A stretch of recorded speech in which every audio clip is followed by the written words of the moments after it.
It seems more people are asking questions about irrigation because we never know whether it's going to be dry or wet or what's going to happen, and we can never control the weather. And today we're talking with Sean Malarkey, who is with Wolf Creek Company. And Sean, what's hot in irrigation right now? I think what's hot in irrigation is these ET-based controllers. As you were mentioning, we don't know what's going to happen in the weather. One day we can have a rainstorm, the next day it can be dry.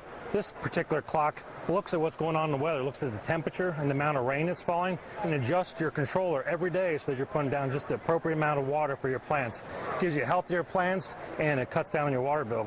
Can you set that for different zones within your yard?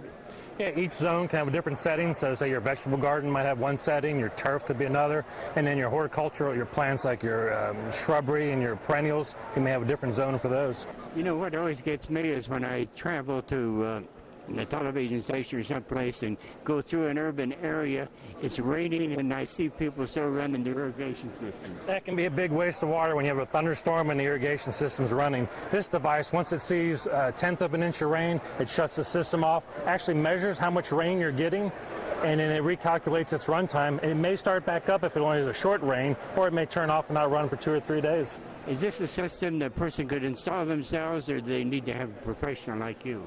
It's best to have a professional install these. Some of the programming that goes into them takes a little bit of setup, but it's not too difficult. What else is happening in the irrigation system? Anything else that's really happening out there with all the conserving of water and everything else? It is all about water conservation. A couple of things is rainwater harvesting, where we're collecting the rain from our gutters, our roof system, and using that to water our plants.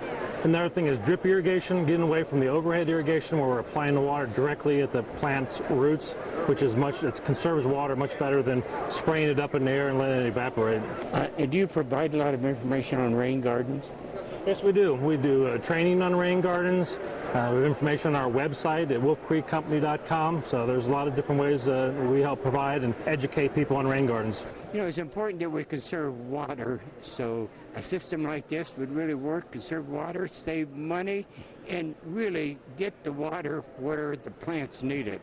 I'm Tom McNutt, Mow Your Garden.